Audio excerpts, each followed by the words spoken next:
Le matin, c'est souvent le même dilemme pour des millions de personnes, café ou thé.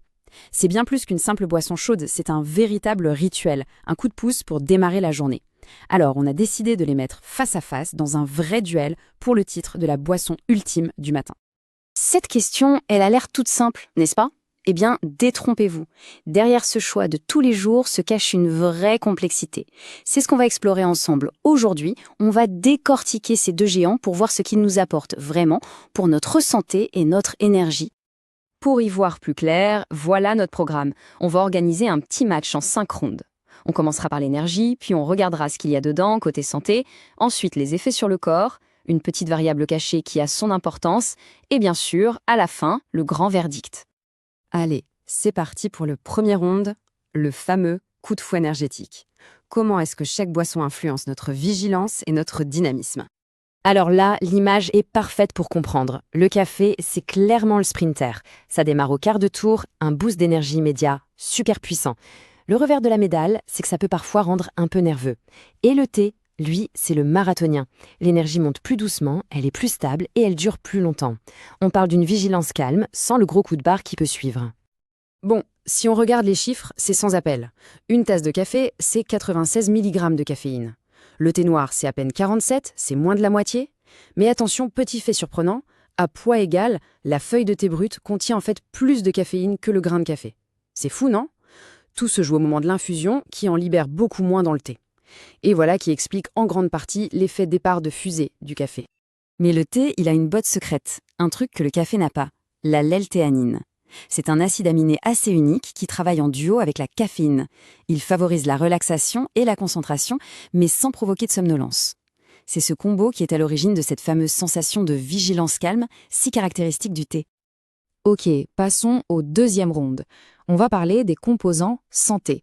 Et là, les deux boissons ont de vrais superstars dans leur rang, les antioxydants.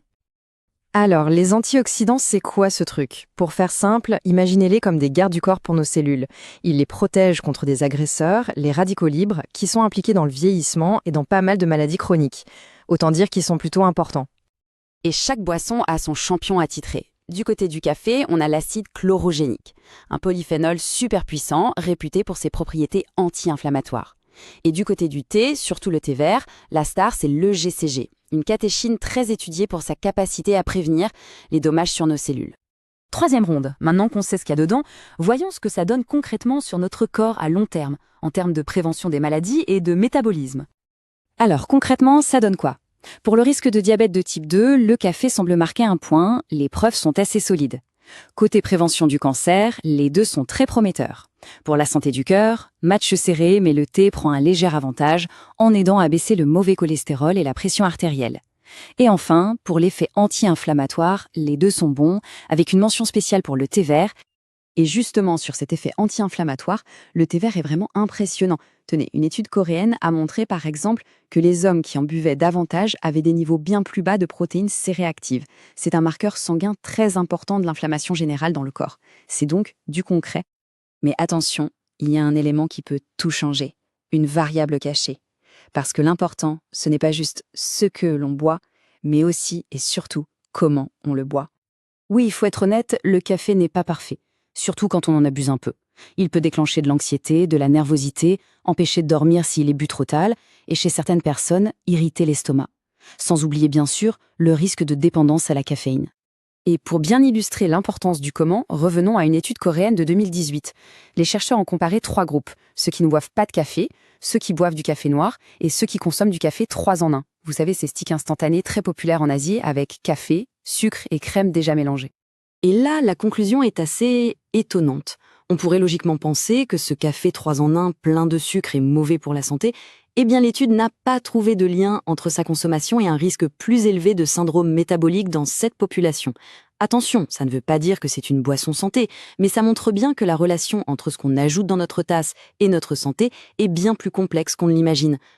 Bon, on arrive au moment tant attendu, le verdict final. Avec toutes ces informations, comment faire le meilleur choix pour soi? Finalement, tout dépend de l'objectif. Pour un coup de fouet immédiat et puissant, le café reste imbattable. Pour une concentration plus calme et qui dure des heures, le thé est l'allié idéal. Si l'objectif est de réduire le risque de diabète, les données favorisent le café. Et pour prendre soin de son cœur et lutter contre l'inflammation, le thé semble avoir un léger avantage. Alors qui est le grand gagnant de ce duel? Eh bien, en réalité, ça dépend. Il n'y a pas de vainqueur absolu. La vérité, c'est que les deux boissons offrent des avantages significatifs pour la santé. Le choix optimal, c'est celui qui correspond le mieux à ses objectifs, à sa tolérance et bien sûr à ses goûts. Le mot d'ordre, c'est la modération. Alors voilà, maintenant on a toutes les cartes en main. La question finale se pose. En connaissant les forces et les faiblesses de chaque boisson, laquelle semble la mieux adaptée pour vous accompagner au quotidien? La réponse, bien sûr, est toute personnelle.